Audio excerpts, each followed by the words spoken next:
सनातन धर्म में गया जी का बड़ा महत्व है और सुपुत्र वही है जो गया धाम करते। तो जब किसी की मृत्यु नहीं पता होती तब छिया वाला कार्यक्रम भाद्रपद की अमावस्या के दिन होता है। और अपने परिवार की एक डायरी बनाएं गांव पता के साथ में। मेरे हिसाब से ये तो सबके पास रहना चाहिए, एक डायरी, अपने पूर्वजों की डायरी, पूर्वजों की रहनी चाहिए। भाई, हम भूत पेत वाली बात थोड़ा सा नहीं, ऐसा मानना है ना, हमने देखा है ना किसी ने देखा, जो बताया गया है मैं वही बता रहा हूँ।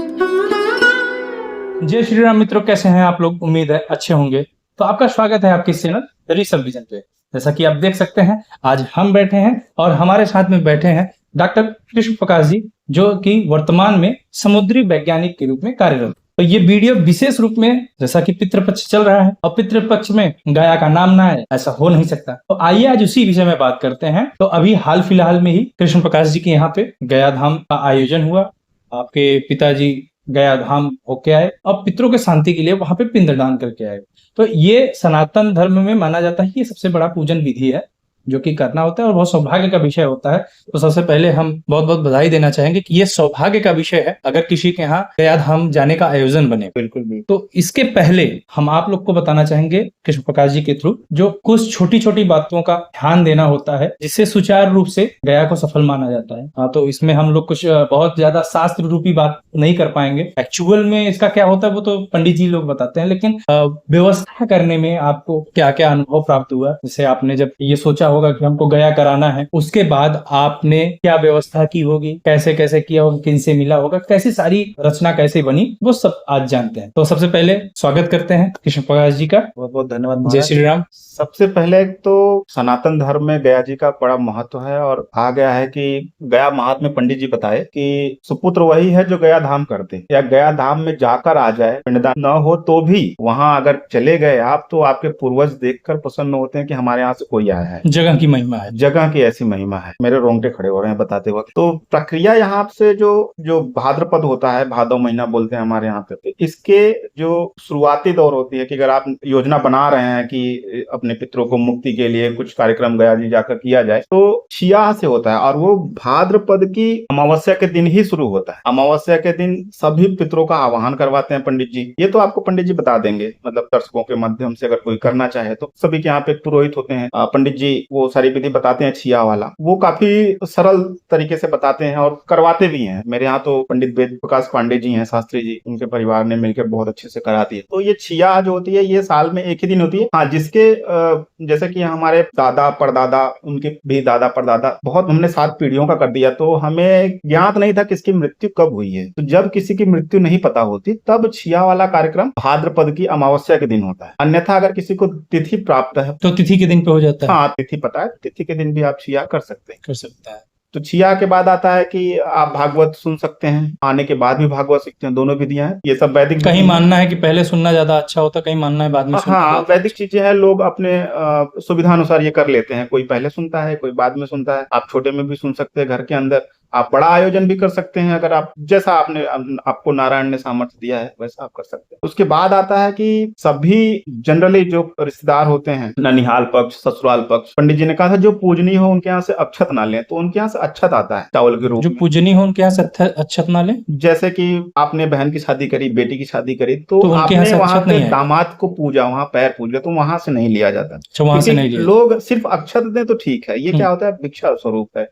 तो एक मांगना हो गया एक तरह से। तो मांगना वो जहाँ हाँ, मानना है बेटियों के यहाँ से नहीं लाया जाता। तो जैसे इसमें जो ये सभी जानते होंगे लगभग कि अक्षत लाया जाता है, तो अक्षत कहाँ कहाँ से लाया जाता है, किन किन संबंधों में जाया जाता है? हाँ, तो सबसे पहले मुझे जो बताया गया था पंडित जी द्वारा, वो ननिहाल पक्ष से लाया जाता है। मेरे ननिहाल से जी, मेरे ससुराल से, ठीक, ये मेरे पिताजी के ससुराल से, मेरे दादाजी के ससुराल से जी, मेरे दादाजी के ननिहाल से जी, मेरे परदादा के ससुराल से और उनके ननिहाल से जी। इतने जगह से अगर रिश्तेदारी पता न हो कहाँ है, जैसे मैं अपना अनुभव बताऊं। हाँ, रिसेंटली जो हम लोग गए थे। हाँ, हम लोग मेरे परदादा का ननिहाल है जौनपुर में, गुतवन नाम का एक बहुत बड़ा ग्राम है, 56 मौजा का गांव है, वहां उनका ससुराल है। तो उनकी शादी जो हुई थी मेरे परदादा की वो 1880 में हुई थी, और उनका देहावसान जो हुआ था वो 1922 में हुआ था। वो तो मुझे भी याद है, वो पल आपने हाँ। बताया था कि हम लोग साथ में गए थे, यहाँ से निकले थे गुतवन, सोचा गया था पहले ढूंढ लिया जाएगा कि घर उनका एग्जैक्टली कहाँ पे है, हाँ। तो वहां से कुछ अच्छत मिल जाए मिल तो वो जाए। ज्यादा बेटर रहता है। तो हम लोग यहाँ से निकले हैं, अबोली से होते हुए अस्सी में निकले कि वहां से पता चल जाएगा, लेकिन इतना बड़ा ग्राम सभा है,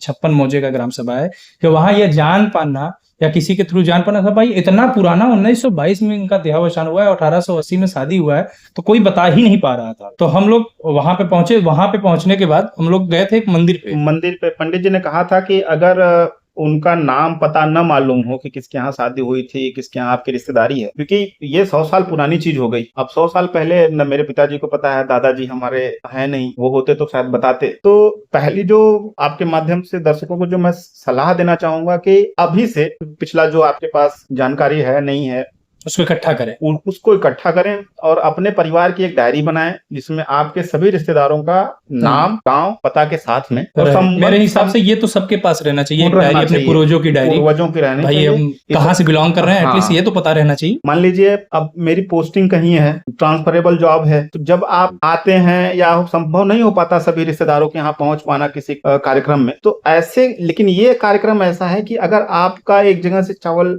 नहीं आया, अच्छत नहीं आया, तो माना पंडित जी बोले कि वहां की मिट्टी लाओ, और अगर मिल गया तो उन पूर्वजों को मुक्त करा पाना बहुत आसान हो जाता है। और ऐसे नहीं आता तो मन में एक शंका बैठ जाती है कि भाई वहां से अक्षत आप नहीं आ पाया, क्योंकि हमें पता नहीं है हमारी रिश्तेदारी, हमारे परदादा की रिश्तेदारी किसके यहाँ थी।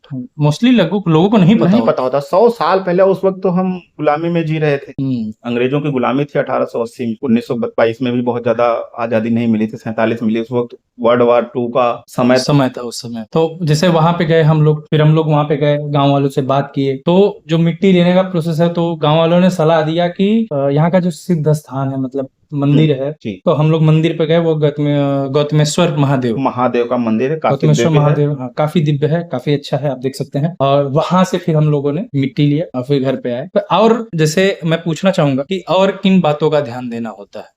ये तो हो गया अक्षत लाने वाली चीज। इसके बाद की प्रक्रिया है कि जब अक्षत आप लेके आते हैं और साथ में आपका भागवत कथा चलती है, भागवत जी का कथा होने के बाद एक पूजा होती है, सत्यनारायण भगवान की पूजा कराने, या फिर एक हवन विधि होगी जो यज्ञ पूर्णाहुति होती है। पूर्णाहुति के बाद आप त्रिपिंडी कर सकते हैं, आप गया महात्म होता है, कुछ लोग नारायण बलि भी करते हैं जिनके यहाँ रिसेंटली एक्सीडेंटल डेथ होती है, अकाल मृत्यु, तो वो ये प्रक्रिया कर सकते हैं। उसके बाद होता है नगर भ्रमण। नगर भ्रमण करके आप गांव के बाहरी इलाके से, कुछ लोग गांव के अंदर भी जाते हैं। तो यहाँ 2 प्रक्रिया होती है। अगर आप भागवत कथा नहीं कराए हैं और ऐसे ही जा रहे हैं, तो आपको कोई अगर सहयोग दे रहा है, जैसे कि गांव की परंपराएं हैं कि कोई कुछ जा रहा है तो आस्था प्रति अपने घर से कोई छत दे देता है, कुछ दान करने के लिए 150, 200, 500 जिसके पास जैसा होता है वो देते हैं। तो अगर भागवत नहीं कराए तो ऐसी विधि बताए थे पंडित जी कि जो जितना दे रहा है उसका आपको डबल देना होता है, उसका डबल जाके सामने खर्च करना होता है, या तो दान देना होता है, या आप उन्हें ही दान दे दीजिए या कहीं और खर्च कर दीजिए, कहीं भी कीजिए, मतलब अपने देह से उसका डबल निकाल। हाँ, तो एक ये विधि है, भागवत करा लिए तो आपको कोई तुरंत रिटर्न करने की, डबल करने की जरूरत नहीं पड़ती। आप नगर भ्रमण करते हैं, फिर गांव के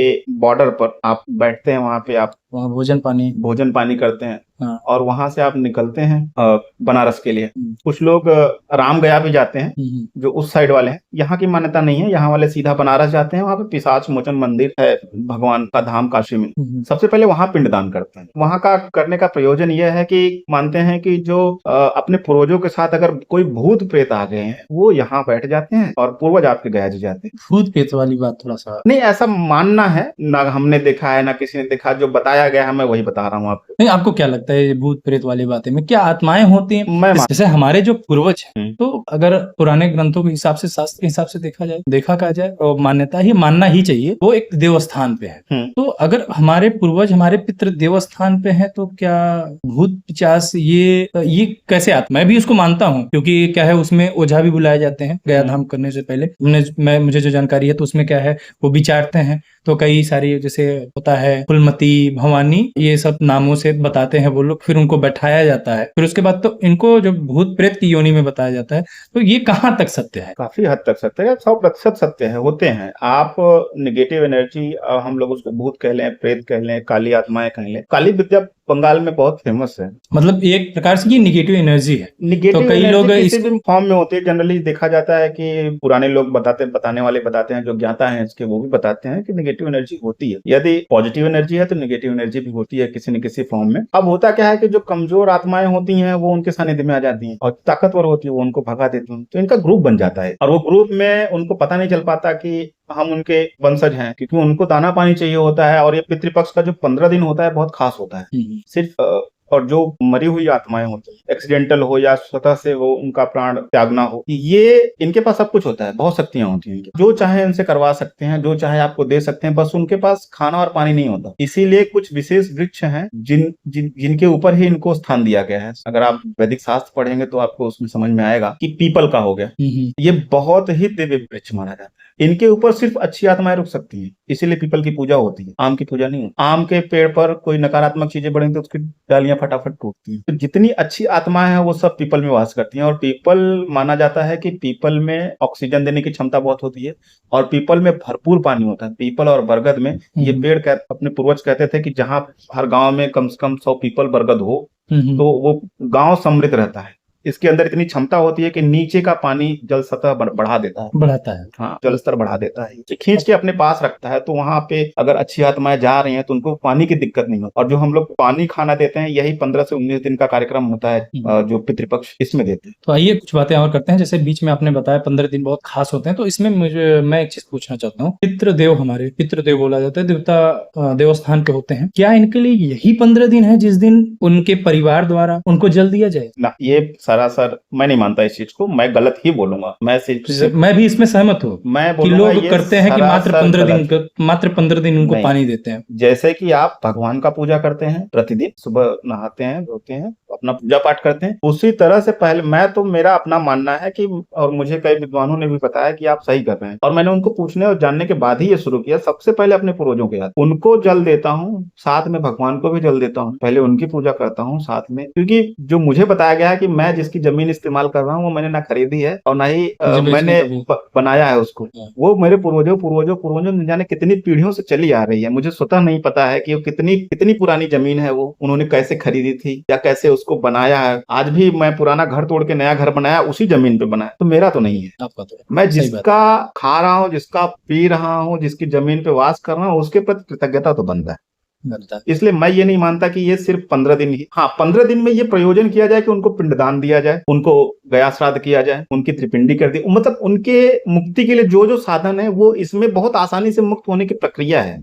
इसलिए ये 15 दिन खास है। बाकी तो दिन तो हर दिन उनका है। में एक चीज और आता है, लोग गया चले जाते हैं, गया जाने के बाद कहते हैं कि हमारे पूर्वज मुक्त हो गए, अब उनको जल देने की आवश्यकता नहीं है। लोग देते ही नहीं है 15 दिनों में, ना उनको जल देते हैं, ना उनका भोजन, जो भी पूजन उसको करते ही नहीं है। मैं आपके इस बात से सहमत नहीं प्रधान जी। मैं खुद नहीं सहमत हूँ, मैं जानना चाहता हूँ आपसे कि इसमें आप क्या सहमत? मैं आपको बताऊं, और ये मैं अपनी चीज नहीं बता रहा हूँ, मुझे जो विद्वानों के थ्रू पता चली है वो बता रहा हूं। सत्य भी ये है कि किसी किसी के ऊपर आप देखेंगे ज्योतिष में भी बताया जाता है कि इनको पितृदोष काल शब्दों से, तो जो पितृदोष होता है ना, ये आप जो गया श्राद्ध कर रहे हैं, ये आप स्वयं मुक्त हो रहे हैं अपने कर्मों से। जो आपका कर्म बनता है, आपका धर्म बनता है आपके पूर्वजों के प्रति, आप उससे मुक्त हुए हैं। और पितृ ऋण जिसको कहा, पितृ ऋण से मुक्त हुए हैं। ये आप पितृ ऋण से मुक्त हुए हैं, वो मुक्त हुए हैं कि नहीं? और कोई गया में आपने सबका आह्वान तो कर दिया गया जाने के टाइम, अब किसी की जाने की इच्छा न हुई तो वो नहीं जाएंगे। जैसे मुझे स्वयं आभास हो रहा था कि मेरी बड़ी माता श्री, उनकी नहीं जाने की इच्छा है, मुझे स्वयं आभास हो रहा था। मेरे रोंगटे अभी भी खड़े हुए हैं,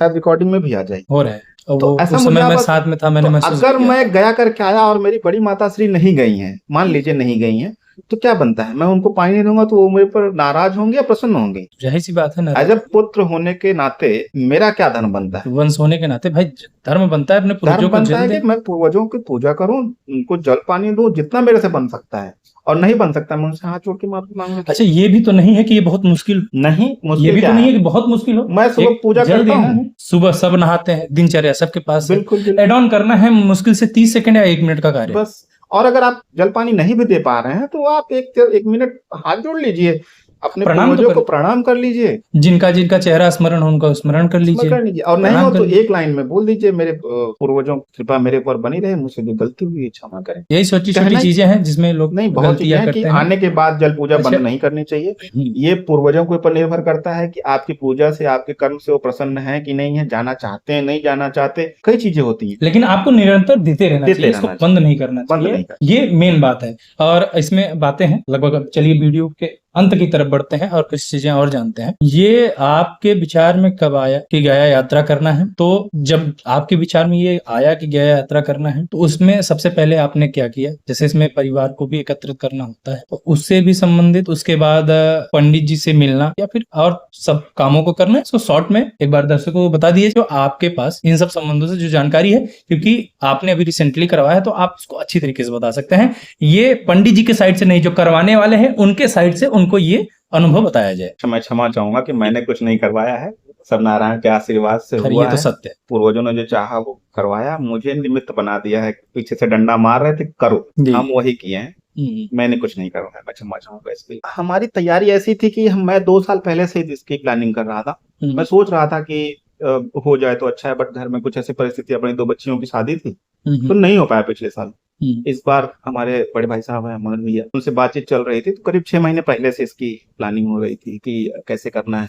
तो कई लोगों से संपर्क हुआ जो पहले जाकर आए हैं, उनसे समझ में आया कि वहां जाके तैयारी करनी होती है। चलो ये तो गया वाला चीज हो गया, हमने नगर भ्रमण तक आपको बताया कैसे कैसे होता है। बट पिशाच मोचन के बाद, जब बनारस के बाद आप जब जाते हैं, पुनपुन नदी पड़ती है, फागुन नदी पड़ती है, कहाँ पिंडा पार आ जाए, किससे संपर्क किया जाए, क्योंकि कई जितने लोग गए हैं उनका अलग अलग मत था। जो यहाँ से पहले से ही किसी पंडित के संपर्क में थे, वो काफी कम बजट में करके अपना आ गए। जो संपर्क में नहीं थे, वो डायरेक्ट सोचे कि हम वहां जाएंगे, वहां किसी से मिलेंगे और फिर वहां पे योजना बनाएंगे कि कहाँ कहाँ पिंडदान होता है, वो पिंडदान करके 3 दिन में आएंगे, 4 दिन में आएंगे। तो ये दोनों में काफी असमानता दिखी मुझे। और खर्च का जानकारी, भी, कहने का मतलब जानकारी होना आवश्यक। अगर आप जा रहे हैं, सबसे पहले जानकारी लीजिए। जानकारी लीजिए। अगर आप जा रहे हैं तो सबसे हाँ, पहले आपके पास पूर्ण जानकारी होना पूर्ण आवश्यक है। जानकारी होना क्योंकि क्या आवश्यक है, वहां पे कौन कौन सही है, कौन गलत है, कौन आपके साथ क्या कर दिया, फिर 500 वाले कार्य 50,000 चले गए, तो इस प्रकार की दिक्कतें आती हैं। खैर, ये सब चीज तो सामर्थ्यता के ऊपर डिपेंड होता है। नहीं, ये बिल्कुल सही कहा आपने, सामर्थ्य के ऊपर है कि आप,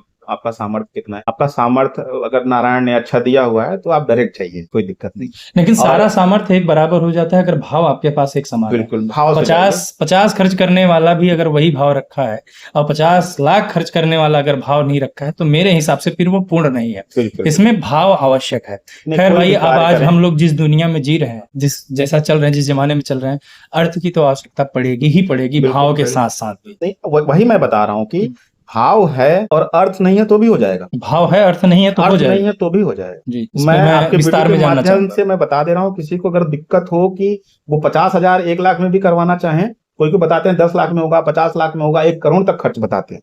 मैं आपको बता रहा हूँ 50,000 से 1 लाख में भी करना है तो मैं तरीका बता दूंगा आपको, उसमें भी हो जाएगा। आप ऐसे ऐसे वहां, अभी मैंने मुझे ज्ञात हुआ है जो कि 21,000 रुपए भी है तो अभी आपका हो जाएगा। अच्छा, आप अपने पूर्वजों को मुक्त करा सकते पूरा गया यहाँ से हैं, लेके यहाँ वहां से तक वहां तक करा सकते हैं। आप घर के अंदर कथा सुन लीजिए, किसी को कोई आडंबर करने की आवश्यकता नहीं है। आप ट्रेन से चले जाइए, मत गाड़ी करिए। और वहां पे ऐसे ऐसे लोग हैं, अभी भी हैं, ऐसा नहीं है कि आपके पास बहुत ज्यादा पैसा है तो ही होगा। नहीं। वहां पे लोगों को पता चला है पंडित जी के थ्रू, वहां ऐसे ऐसे लोग हैं जो कम से कम में भी आपका करा देंगे।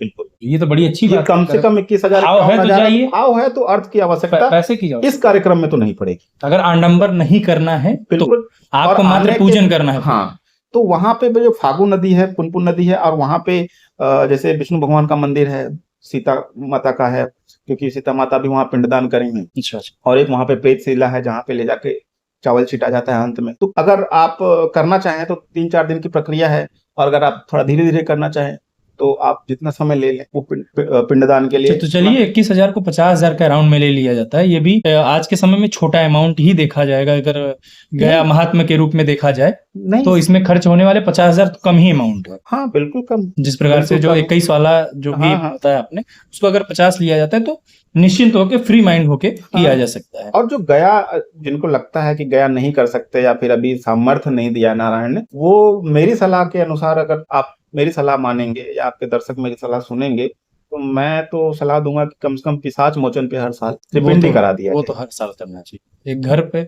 नहीं एक त्रिपिंडी हाँ नहीं, एक पिशाच पिशाच मोचन पे हो जाए तो भी बढ़िया, या तो किसी नदी किनारे हो जाए तो भी बढ़िया। और ये दोनों संभव नहीं है तो आप अपने घर के दरवाजे पर भी कर सकते हैं। विधान ऐसा ही है। इससे क्या होता है, पूर्वज आपके थोड़े से प्रसन्न हो जाते हैं और आपके ऊपर उनकी बुरी दृष्टि नहीं पड़ती, तो आप भी आगे निरंतर बढ़ते रहते हैं, उनकी भी आत्मा को थोड़ी शांति मिल जाती है। अच्छा इसमें एक कंडीशन और होता है जैसे गया कौन जा सकता है इसमें भी सारे शायद कुछ गया रूल्स हैं। जो मुझे विद्वानों के माध्यम से पता चला है, गया कोई भी जा सकता है।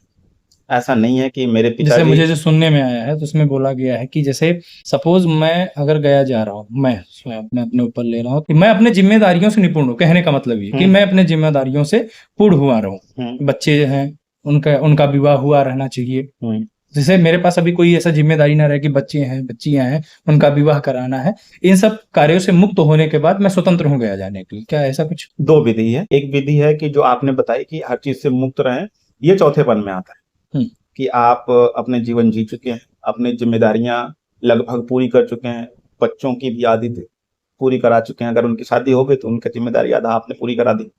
एक ये विधि है, आप उचित कह रहे हैं। दूसरी विधि ये है कि आप यंग एज में आपकी शादी नहीं भी हुई है, शादी हुई है तो भी जा सकते हैं आप अच्छा 25 साल के हैं, 30 साल के हैं। ऐसा नहीं कि मेरे, और कुछ लोग ये भी कहते हैं कि नहीं कि पिताजी जीवित हैं, माताजी जीवित हैं, कैसे कर दें, ऐसा कुछ नहीं। मुझे भी बोला गया था कि आप भी जा सकते हैं, मेरे माताजी भी हैं, पिताजी भी हैं, तो ये पूर्वजों का है। ऐसा नहीं कि रिसेंट दादाजी के लिए, हाँ दादाजी के लिए कर सकते हैं, परदादाजी के परदादा लिए कर सकते हैं। जी मैं पानी देता हूँ, मेरी बड़ी माताजी नहीं है, मैं उनको पानी देता हूँ। मैं परदादा के मैं परदादा के ननिहाल गया था, आपके साथ ही गया था। तो ये ऐसा कोई प्रावधान नहीं है कि आप नहीं जा सकते, या फिर ऐसा कोई कंडीशन नहीं है। आपके पास अगर भाव है, आपको लगता है कि आपके पूर्वज मुक्त नहीं हुए हैं, तो आप जा सकते हैं किसी भी एज में, किसी भी अवस्था में, ऐसी कोई कंडीशन। आपके पास वो भाव होना चाहिए कि आप नियत रखते हैं कि अपने पूर्वजों को आप चाहते हैं आपके पूर्वज मुक्त मुक्त हों, कराना, आप चाहते हैं आप अपने पितृ ऋण से मुक्त हों, तो आप मजबूरी में नहीं, जिम्मेदारी मजबूरी समझ के नहीं, अपना धर्म मजबूरी नहीं, समझ के। मजबूरी। जितनी बात मैं आपसे बात कर रहा हूँ, शायद वीडियो में दिखेगा, मेरा रोंगटे कम नहीं हुआ। भाई ये सब ये भाव की भाव चीज का है। विषय है हाँ। मैंने भाव से ही नारायण से प्रार्थना की थी, करवाइए, और उन्होंने ही सामर्थ्य दिया, पता नहीं कहाँ से। इतना बड़ा प्रयोजन हो नहीं पाता बिना आशीर्वाद। तो चलिए कृष्ण प्रकाश जी बहुत बहुत धन्यवाद। एक अंतिम सवाल पूछते हैं कि जैसे जिस प्रकार आपने किया नॉर्मल मीडियम, मेरे हिसाब से देखा जाए तो बहुत ज्यादा आडंबर भी नहीं था नहीं। और बहुत ज्यादा सामान्य भी नहीं था, दोनों प्रकार से। इस विधि में लगभग क्या खर्चा आए होंगे? जैसा कि आज आपके यहाँ भंडारा भी है, तो ये वीडियो हम लोग रिकॉर्ड कर रहे हैं 18 सितंबर के दिन, तो आज भंडारा भी है, तो क्या लगभग इन्वेस्टमेंट का क्या दायरा है, क्या आया होगा? इन्वेस्टमेंट जैसा मैंने बताया, छोटे में भी कर सकते हैं, बड़े में भी कर सकते हैं। मैं अपना बता दूं, सब लोगों का नहीं बता सकता। मैं आपका ही पूछ रहा हूँ। मैं अपना बता दूं कि जब हम लोग तैयारी शुरू कर रहे थे तो हमने सबसे पहले कैलकुलेट किया कि कहाँ कितना खर्च होगा। कई लोगों से, जैसे मैंने आपको बताया, जो गया जी जाकर आए हैं, गया धाम से वापस आए हैं, उन सबसे हमने मिला, संपर्क किया कि भाई शुरू से लेकर अंत तक कितना खर्च हो सकता है, क्या नहीं हो सकता है। तो हमने सब एक डायरी बनाई कि यहाँ इतना खर्च होगा, यहाँ इतना खर्च होगा, यहाँ इतना खर्च होगा, इनके माध्यम से इतना खर्च होगा, इनके माध्यम से। तो कैलकुलेट किया और बीच का एक आंकड़ा निकाला कि, तो हमने बजट बनाया कि हमारा 5-5.5 लाख में भंडारा सहित शुरू से लेकर छिया जिस दिन होता है भाद्रपद के, कहने का मतलब पूरा जो भी इसमें रिलेटेड कार्यक्रम है अंत तक 5-5.5 तक हो गए। क्योंकि इस विधि में कुछ सोने के पात्र भी लगते हैं, कुछ सोने की मूर्तियां भी लगती हैं, वहां थोड़ा खर्च ज्यादा हो जाता है। आप मिट्टी से भी बना सकते हैं, कोई और धातु भी बना सकते हैं, सर्व मान्यता के हिसाब से है, हाँ कर सकते हैं, ऐसा नहीं है। लेकिन इतना बजट हमारा था और आज भंडारा है, तो मैंने हम लोगों ने कल ही गणना की थी उसमें क्या खत्म हुआ, क्या बचा है, तो लगभग उतना जा रहा है जितना हमने प्लानिंग करी थी। मनोज भैया थे, उनके सहयोग से होगा, नहीं तो मेरे हाथ में होता तो 7-8 तक जाता। अच्छा मैं धन्यवाद दूंगा भाई साहब को। तो चलिए ये थी कुछ जानकारी जो हम लोग बना पाए हैं, हम लोग साझा कर पाए हैं। तो जाहिर सी बात है कि इस वीडियो में हो सकता है किसी को समझ में आ गया होगा पूरी जानकारी, किसी को नहीं समझ में आया होगा। तो जिसको भी इससे रिलेटेड जानकारी लेना हो तो ये भैया ब्राह्मण देवता लोगों का विषय है, आप उनसे जानकारी लें। जब आप उनसे जानकारी लेंगे तो आपको पूरी जानकारी मिल जाएगी और वहां पे आप पूर्ण हो जाएंगे और वहां संपर्क करेंगे, आपके भी पुरोहित पंडित जी होंगे, उनसे जानकारी लें। ये तो विधि हो गई, वैदिक विधि हो गई। पंडित जी तो सबके पुरोहित होते ही हैं, वो बता ही देंगे, क्योंकि पुरोहित वहां नहीं जाते। अगर वहां की कोई जानकारी चाहिए हो, जैसे भैया ने बताया कि 51,000, 50,000, 1 लाख, मतलब कम से कम वाले ज्यादा, अगर वहां पे किसी पंडित का संपर्क चाहिए हो तो बता दीजिए, मेरे पास अभी का नंबर है, भगवान की कृपा से आ गया है। आप ऋषभ भाई साहब से। चलिए, तो मैं उसको भी लेके डिस्क्रिप्शन में सब कुछ ऐड कर देता हूँ हाँ आपके पास जो है, तो उनके थ्रू भी आप जानकारी ले सकते हैं। तो चलिए अब वीडियो को यहीं पे समाप्त करते हैं, और वीडियो अगर अच्छा लगा हो तो प्लीज वीडियो को लाइक कर चैनल को सब्सक्राइब कीजिएगा, जिससे बने रहे हम आपके साथ। मिलते हैं अगले ब्लॉग में। तो इस वीडियो में कमेंट करके जरूर बताइएगा कि आपको वीडियो कैसा लगा, क्योंकि भैया हमें भी इंतजार रहता है, हमें भी जानना होता है कि वीडियो कैसा बना हाँ, है। फीडबैक मिल जाता है तो फीडबैक हमें मिल पता जाता चल है जाता है तो कि भाई सुधार आसानी कहाँ होती है। करनी है और क्या क्या टॉपिक ऐड कर सकते हैं। आप ये भी सुझाव दे सकते हैं कि जैसे हमने गया के बारे में बताया, हमें जो पता था, आप ये भी बता सकते हैं कि किस चीज की जानकारी किस आपको चीज की चाहिए, जानकारी चाहिए, तो उस चीज के विषय में बैठ के तो बात हम उस किया पर जा सकता रिसर्च है, कर जानकारी लेंगे, लेके। बना लेंगे। हाँ।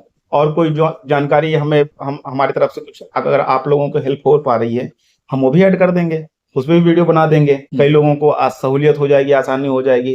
कुल मिला के जीवन थोड़ा सरल बनाने की प्रक्रिया में अगर आप कुछ कर पाए तो क्यों नहीं। बहुत बहुत धन्यवाद। चलिए टब्बू जी, बहुत बहुत धन्यवाद। तो वीडियो देखने के लिए धन्यवाद। जय श्री राम। जय श्री राम।